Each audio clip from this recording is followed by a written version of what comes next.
Hello दोस्तों, आप सभी का स्वागत है करंट अफेयर्स के आज के सेशन में। और आज है 28 जुलाई। तो चलिए शुरू करते हैं हम 27 और 28 जुलाई का करंट अफेयर। जो पहला क्वेश्चन है, हाल ही में आयोजित फीसू विश्वविद्यालय खेल 2025 में भारत को पहला स्वर्ण पदक किस स्पर्धा में और किन खिलाड़ियों के द्वारा प्राप्त हुआ? तो प्रतिस्पर्धा था कंपाउंड मिश्रित टीम तीरंदाजी और ये परनीत कौर और कुशल दलाल के द्वारा पहला स्वर्ण पदक जीता गया। जो फीसू विश्वविद्यालय खेल है वह जो है अंतर्राष्ट्रीय विश्वविद्यालय खेल महासंघ के द्वारा हर एक 2 साल में इसका आयोजन किया जाता रहा है। और 2025 का संस्करण जो है 16 से 27 जुलाई तक जर्मनी के 6 शहरों में इसका आयोजन हो रहा है। और लगभग 300 भारतीय एथलीट विभिन्न खेलों में इसमें पार्टिसिपेट कर रहे हैं। तो परनीत कौर और कुशल दलाल के द्वारा यही कंपाउंड मिश्रित टीम तीरंदाजी में गोल्ड मेडल जीता गया। नेक्स्ट है 25 जुलाई 2025 को भारत और किस देश ने राजनयिक संबंधों के 60वीं वर्षगांठ के उपलक्ष्य में एक डाक स्मारक टिकट जारी किया? तो दोस्तों ये भारत और मालदीव के द्वारा जारी किया गया डाक टिकट। भारत और मालदीव के 60वीं वर्षगांठ के उपलक्ष्य में ये डाक स्मारक टिकट जारी किया गया प्रधानमंत्री मोदी और मालदीव के राष्ट्रपति मोहम्मद मुइज़ू के द्वारा। नेक्स्ट है सितंबर 2025 में किस देश ने घोषणा की है कि वह फिलिस्तीन राज्य को आधिकारिक मान्यता देने वाला पहला G7 देश बन जाएगा? तो दोस्तों G7 का जो फ्रांस है, G7 में 7 कंट्री हैं, फ्रांस ने ये घोषणा की है कि वह सितंबर में फिलिस्तीन को एक राज्य के रूप में मान्यता प्रदान कर देगा। और इस घोषणा से इजराइल और उसके जो प्रमुख सहयोगी हैं, खासकर अमेरिका और ब्रिटेन ने फ्रांस के इस फैसले का कड़ा विरोध जताया है। नेक्स्ट है प्रधानमंत्री विकसित भारत रोजगार योजना की अवधि क्या निर्धारित की गई है? तो दोस्तों ये अगस्त 2025 से जुलाई 2027 तक इसको लागू किया जाएगा। और प्रधानमंत्री विकसित भारत रोजगार योजना दोस्तों इसे भारत सरकार के द्वारा 1 अगस्त 2025 से शुरू किया जा रहा है। और इस योजना का लक्ष्य है 2 वर्षों में 3.5 करोड़ से अधिक नए रोजगार को पैदा करना, सृजित करना। और इसके लिए बजट 99,446 करोड़ रुपये का बजट जारी किया गया है, रखा गया है। PM विकसित भारत रोजगार योजना के तहत दोस्तों मुख्य रूप से इकोनॉमी को गति देने के लिए डिज़ाइन किया गया है। खास करके यह कर्मचारियों और नियोक्ताओं द्वारा दोनों को रोजगार सृजन और उसे बनाए रखने के लिए प्रोत्साहित करता है। और इसको 2 भागों में विभाजित किया गया है। भाग ए में पहली बार नौकरी करने वाले कर्मचारियों के लिए और भाग बी में अतिरिक्त रोजगार पैदा करने वाले नियोक्ताओं के लिए। नेक्स्ट है 25 जुलाई 2025 को भारत ने किस संयंत्र में अपने पहले हाइड्रोजन चालित ट्रेन कोच का सफल परीक्षण किया? तो ये सफल परीक्षण इंटीग्रल कोच फैक्ट्री चेन्नई में किया गया पहला हाइड्रोजन चालित ट्रेन कोच का।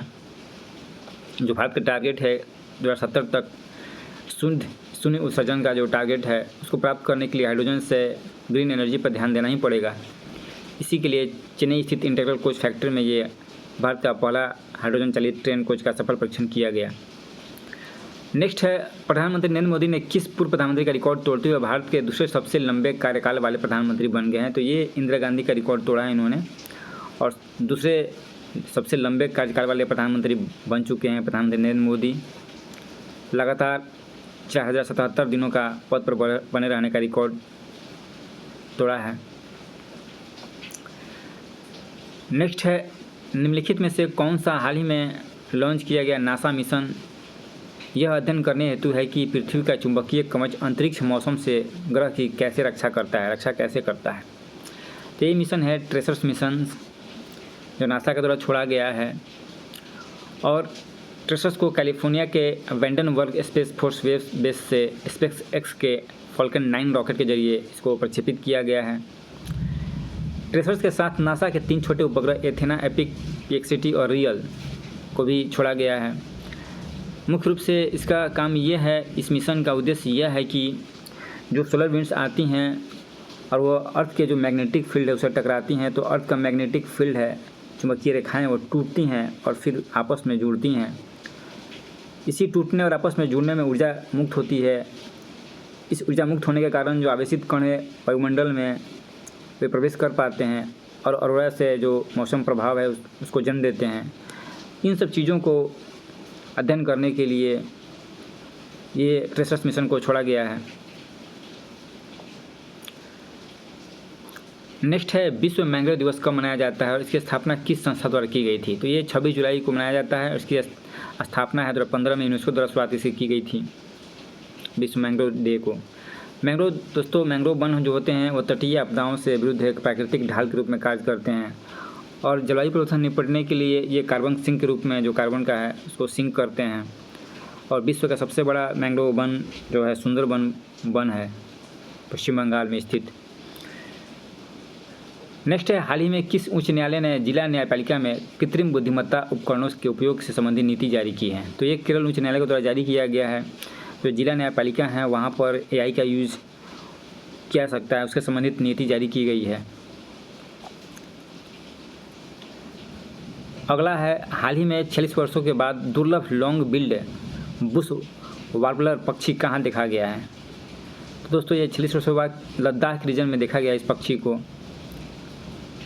और ये मध्यम आकार का पक्षी होता है जिसकी पूंछ लंबी और लंबी चोंच होती है और लंबाई लगभग 15 से 17 सेंटीमीटर के आसपास होता है और यह भारत, चीन, पाकिस्तान, ताजिकिस्तान के कुछ हिस्सों में ये मिलता है, लॉन्ग बिल्ड बुश वार्बलर पक्षी।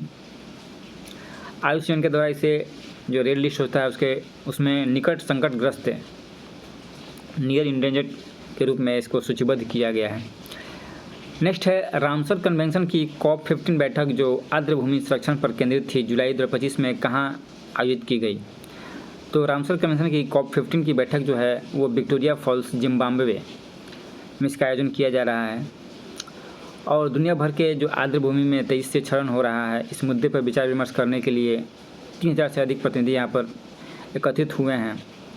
मुख्य रूप से इसमें ग्लोबल वेटलैंड आउटलुक जो रिपोर्ट 2025 की रिपोर्ट जारी हुई है उसमें ये कहा गया है कि 2050 तक 20% जो आर्द्रभूमियाँ हैं वो लुप्त हो सकती हैं, जिससे पारिस्थितिकी तंत्र सेवाओं को $39 ट्रिलियन का नुकसान हो सकता है।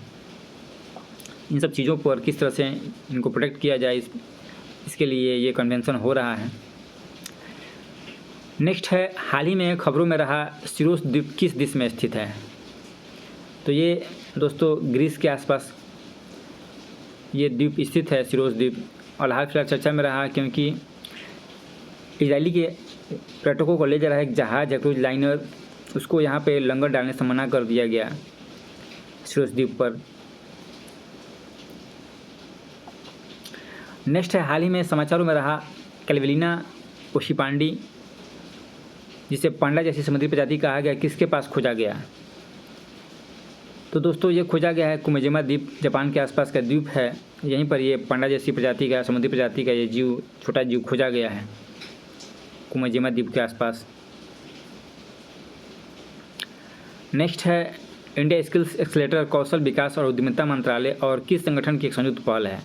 तो दोस्तों ये कौशल विकास उद्यमिता मंत्रालय और विश्व आर्थिक मंच की संयुक्त पहल है इंडिया स्किल्स एक्सेलेरेटर, और इसका उद्देश्य है कि समावेशी कौशल उन्नयन के माध्यम से जो कौशल गैप है, स्किल गैप, उसको किस तरह से कम किया जाए।